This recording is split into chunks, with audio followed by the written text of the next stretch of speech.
Bonjour et bienvenue sur cmath.h. Aujourd'hui, nous allons parler d'arithmétique dans Z. Et comme support de discussion, nous proposons cet énoncé. On appelle le diviseur strict d'un entier naturel n tout diviseur de n positif et autre que lui-même. On nous demande de déterminer la liste des diviseurs stricts de 220. Ensuite, on appelle nombre amiable deux nombres entiers naturels tels que chacun d'eux est égal à la somme des diviseurs stricts de l'autre. On nous demande de vérifier que 220 et 284 sont amiables ainsi que 17 296 et 18 116. 18 416 autant pour moi. On appelle nombre parfait tout nombre entier naturel égal à la somme de ses diviseurs stricts, c'est-à-dire amiable avec lui-même. Le nombre 28 est-il parfait? Ensuite, on nous demande de déterminer un nombre premier P tel que 2 puissance 4 fois P, soit un nombre parfait. Enfin, on nous dit que n est différent de 0 et P également. Cet ensemble nous donne deux entiers naturels tels que P est premier. On veut déterminer l'expression de P en fonction de n pour que 2 puissance nP soit parfait. Et enfin, on nous demande de dresser la liste des nombres parfaits de cette forme lorsque n est strictement inférieur à 10. Solution. On veut déterminer la liste des diviseurs stricts de 220. Premièrement, on va commencer par un petit rappel. Comment est-ce qu'on détermine d'abord le nombre de diviseurs d'un entier naturel? Si on considère un entier naturel A qui se décompose sous la forme x puissance alpha, y puissance bêta, z puissance gamma et t puissance delta, le nombre de diviseurs est donné exactement par la relation 1 plus alpha, facteur de 1 plus bêta, 3 points de suspension, facteur de 1 plus delta. On fait la somme et le produit et ça nous donne le nombre de diviseurs. Si on veut connaître la liste des diviseurs, on développe ce produit de facteurs 1 plus x carré plus 3 points de suspension plus x puissance alpha, facteur de 3 points de suspension, facteur de 1 plus t carré plus t puissance delta. On développe tout ceci sans additionner. Et ça va nous donner la liste des diviseurs positifs que nous recherchons. Et donc, pour connaître la liste des diviseurs stricts, il suffit d'exclure le dernier terme de la somme. Application numérique, on considère 220 qui est égal à 2 au carré fois 5 fois 11. Le nombre de diviseurs de 220, c'est 12. Si on veut connaître exactement la liste des diviseurs, il nous suffit de développer ce produit de facteurs 1 plus 2 plus 4, facteur de 1 plus 5, facteur de 1 plus 11. On développe sans additionner.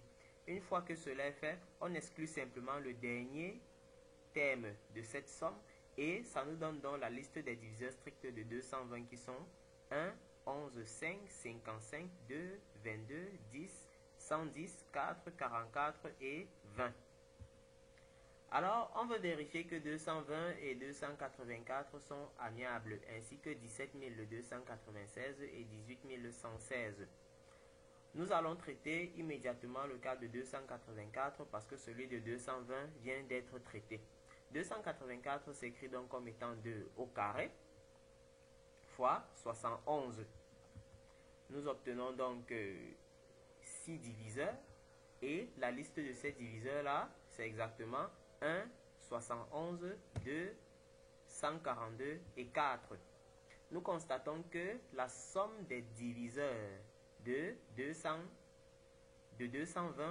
est égale à 284. Et lorsque nous faisons la somme des diviseurs de 284, ça nous donne exactement 220. Donc 220 et 284 sont amiables. De même, on va vérifier le cas de 17 296 et de 18 146. Pour cela, on détermine la liste des diviseurs de 17 296, ce qui nous donne cet ensemble. Ensuite, on détermine aussi la liste des diviseurs stricts de 18 416, ça nous donne exactement cet ensemble.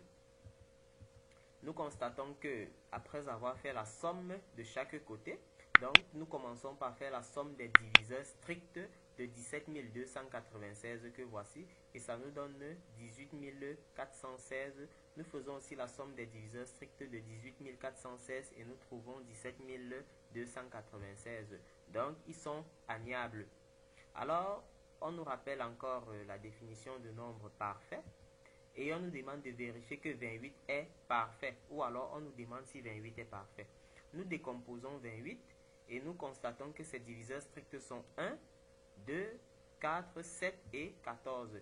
Et nous voyons que la somme des diviseurs stricts de 28 est égale encore à 28. Donc 28 est parfait. On nous demande de déterminer donc un entier naturel, le premier P, tel que 2 puissance 4P soit un nombre parfait. Pour cela, nous déterminons d'abord la liste des diviseurs stricts de 2 puissance 4P, qui nous donne donc cette famille d'éléments, ou alors je dirais cet ensemble qui représente les diviseurs stricts de 2 puissance 4P. Alors nous savons que 2 puissance 4P est parfait si et seulement si la somme de ces diviseurs stricts est égale à lui-même. Ça nous donne une équation du premier degré et après résolution, nous trouvons une solution unique qui est égale à 31. Donc P est égal à 31. Alors, on voudrait déterminer cette fois-ci P en fonction de N pour que 2 puissance NP soit parfait. Pour cela, on va donc déterminer la liste des diviseurs stricts de 2 puissance NP en utilisant la même méthode que nous utilisons depuis le début. Et pour que ce nombre soit parfait, il faudrait que la somme de ces diviseurs stricts soit égale à lui-même. Lorsque nous faisons la somme, nous constatons que nous avons d'abord une première quantité ici, qui est la somme des termes d'une suite géométrique de raison 1 et de raison 2, autant pour moi, et de premier terme 1. Et de ce côté, si nous mettons P en facteur, nous aurons encore une somme de termes d'une suite géométrique de premier terme 1 et de raison 2. Mais sauf que cette fois-ci, la somme s'arrête à 2 puissance n-1 et on impose donc cette somme à être égale à 2 puissance np. Nous connaissons comment est-ce qu'on calcule la somme des termes d'une suite géométrique et ça nous donne cette équation. Nous constatons que 2 puissance np va se neutraliser avec celui-ci. Et en fin de compte, nous trouvons P égale à 2 puissance n plus 1, le tout moins 1. Donc voilà l'expression de P en fonction de n. Pour la dernière question, il suffit de remplacer n par des valeurs ou alors par des entiers naturels strictement inférieurs à 10. C'est donc ici que s'achève notre exercice. Merci et à la prochaine.